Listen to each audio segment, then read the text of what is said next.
This is a Clouds weather alert. Good Thursday evening, everybody. Meteorologist Casey Cloud here in the Weather Center looking at that local map right now. You see things clearing on out, thankfully, as we've dealt with that severe weather threat for the last few days. No threat toward the weekend, but the reason the logo is red, I'll get to it here more in a moment, is because we're going to have a threat toward the middle of the country early next week. That looks pretty serious, but it's still kind of early to break down the exact details regarding that, but I'll kind of see the area we're talking about here as we continue with this Thursday update. I haven't had really a chance to do a regular update in a little bit because we've been in so much severe weather covered, but wanted to go ahead and make sure we get you that forecast here as we got toward a nice weekend overall. A little cool here, but mainly clear as we do look ahead here in the timeline with that drier air mass coming on into the picture. Taking a look at the dew points right now, you can kind of see how that drier air mass is trying to work its way in here. And that's something that's good to see. I know we had even more warnings off toward Duval County. We covered there toward that 4 o'clock hour, late in the 4 o'clock hour even here today. So kind of interesting to see that. There is still a tornado watch in play, but it's really just toward the coastal waters at this point. It looks like they've actually just taken the land areas out of this over the last few moments, in fact, toward the Carolinas and Virginia, as we've seen that threat kind of dwindle on down. So that's some good news. Not really showing up on the map here at this point, some marine warnings, but overall the threat dwindling on down with that severe potential for now in toward the country. But again, we'll be watching off toward the west. But just enjoy how things are right now with the nicer, calmer conditions in store here across our area. Just trying to give you guys kind of an idea of how things are expected to look here in the coming days. I know just looking at the map right now, we are going to get more survey information on the tornadic scenarios that did occur here, looking back over the last few days or so. More information come out tomorrow. I know we've seen some ratings, preliminary numbers coming on out in surrounding areas, and we'll kind of break that down more for you next week if we have time, depending on how the situation transpired. I'll at least try to put some of that out, though, on some social media accounts, depending on the different type of ratings we get with some of these. I know we had some damage toward Thomasville. We had damage there, southwest Georgia around Barwick, south central Georgia, I guess you could call it there. I mean, we had issues in quite a few different spots. There's all sorts of different information still kind of streaming on in, and they've been busy. I've been busy here as well. Everybody's been kind of busy tracking this ongoing weather situation, but now that's clearing out, more time to break that on down here. I know we are going to be kind of watching off though toward the west. I've alluded to it, but it's going to be a threat here early next week. I know in toward these areas for some severe weather potential. Now, we aren't seeing it necessarily on here, but some of these areas actually have had some fire danger concerns yet again out here. But the rainfall forecast isn't all that promising, which I'll say here in just a moment. Let me go ahead and break down. We were talking about surveys. I'll just show you one of the surveys here, the information from that last week, because it's important if you kind of missed it here. I just want to break this down for you guys one more time in that regard. And it was a tornado that touched down just west of our viewing area here a little ways in the Florida Panhandle. It was a deadly tornado there toward Washington and Jackson counties early on a Thursday morning there last week, a week ago today, with max winds there about 150 miles per hour, 2 fatalities. Actually seeing some injuries in there as well. Definitely noteworthy, 2 injuries. That was the number with that. I know at first it was 3. They lowered that down to 2. But this was on the ground there for about 12 miles or so with that 1.200 yards. And one of the big takeaways, it was the first Florida Panhandle deadly tornado since the Hurricane Ivan tornado outbreak in 2004. And just expect more statistics to come out about these tornadoes in the coming days. There's just been so many different warnings. We've seen debris signatures from time to time. And the information is just going to take a little while to get processed here on what exactly happened. But now I'm looking ahead toward next week, as I alluded to, toward Monday here. This is the threat of severe weather again in play on the left map there toward Waco, Dallas. You see areas there around Norman, Oklahoma City, Tulsa in there, getting up and toward a little bit of Kansas as well, and even clipping parts of Missouri, Arkansas. And the threat doesn't even move that much, a little bit further east, but still similar area on Tuesday, and there's even a threat on Wednesday. I didn't want go ahead and put that on here. It would have made this map really kind of hard to read maybe, but it's a pretty similar area even on Wednesday, including parts of North Texas there as well. So potential for tornadoes is there. So kind of a interesting situation. And by Thursday, we could start to see some of that work a little bit closer toward our area, but it's uncertain at this point whether that'll make it to us intact or not. We'll just have to wait and see in that regard. But here's your rainfall forecast here. You see not that much rain actually off toward the west. More this to severe weather potential. More rain here and probably toward areas like the Arkla Mist there. You can kind of see here northwestern Mississippi even getting into some of this moisture and toward our region. Not expecting much.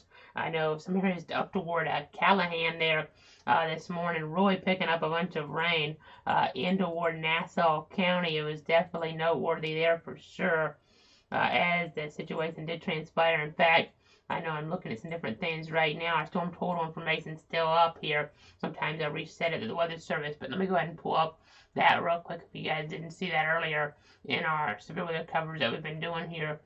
We've been tracking the thread here over the last few days, and now that's winding on down. It's winded down, wound down here toward our region from this event. But you can see here, we'll kind of see how we had some isolated areas earlier on toward Callahan. I mean, this purple area indicative of 6 inches, maybe 7 inches of rain just between the Jacksonville Airport there and just not too far away in toward Nassau County. You can really see how that purple area tells that weather story there, with some spots getting upwards of 7 inches of rain or so, according to radar estimates, and some similar amounts in here as well. This is in that area there.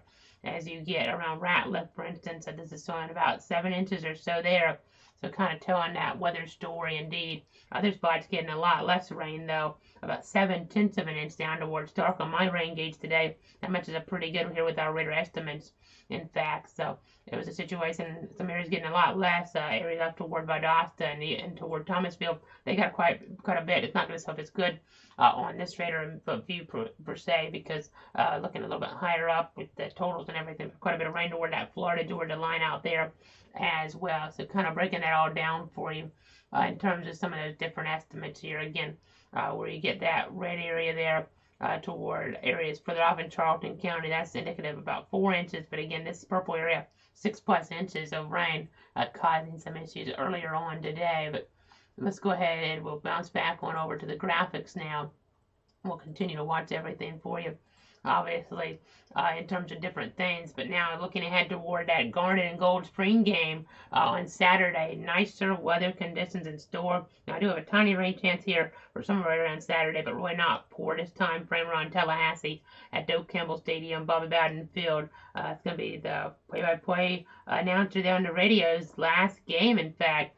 For the Knowles, Zane Deckerhoff there retiring from that. But you can see here mostly clear and breezy conditions here with just really nice weather. Honestly, you might need a jacket, even a light jacket, as it could feel a little bit chilly out there with that breeze blowing and these temperatures a little bit cooler than you're accustomed to. But now let's get to that extended outlook that we were talking about. You see the breezy conditions around the temperatures there, low 70s here the next a couple of days. Really, you see warming up some for Sunday afternoon. Now, Sunday morning is going to be the coldest, though, that we're probably going to see until we get to fall, because as we get toward May and June, we're not going to see 43 degrees here in this area, I would not think, here, as we're below average by a pretty good ways. But when they start to moderate, we start to see these numbers come on up. You see by Wednesday 85, Thursday 86, maybe some strong storms in the western areas.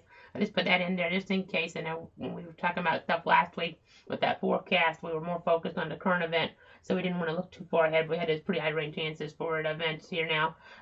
For next week, 40%.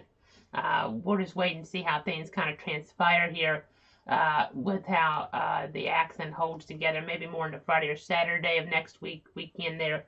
We'll just have to wait and see. Maybe it kind of falls apart, but the threat is definitely more pronounced off toward Texas, Oklahoma, that general vicinity. So that's something we'll continue to keep our eyes on, of course, here in the Weather Center with. But let's go ahead and reset some of our maps right now.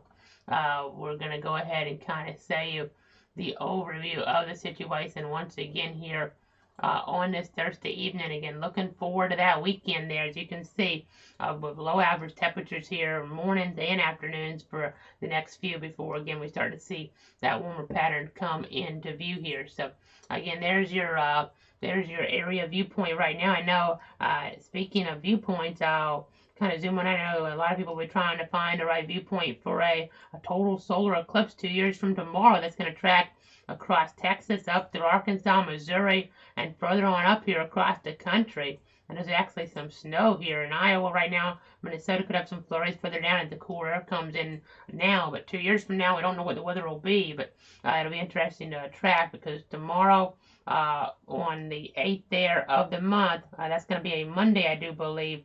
It's going to be April 8th, 2024. A total solar eclipse is going to track across there to central U.S. Per se. It depends on where you are.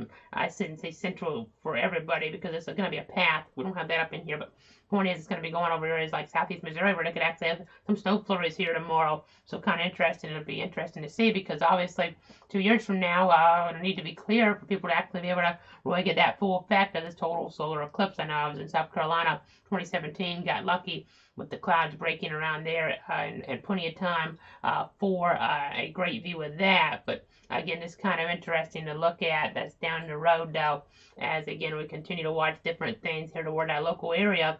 And just wishing everybody a great weekend. Really, hopefully, don't have anything we need to cut in for you over the weekend. Now, some of that severe potential might start to filter in toward the center of the country later Sunday. We'll just have to wait and see. But the threat could be enough, as we have that logo red, to be cutting in some maybe toward Monday, toward the center of the country. We'll just kind of play it by ear, see how the latest information is kind of coming on out in terms of that from the various sources, the different model runs, things of that sort. So thanks so much for trusting me here this week. It's been a busy one.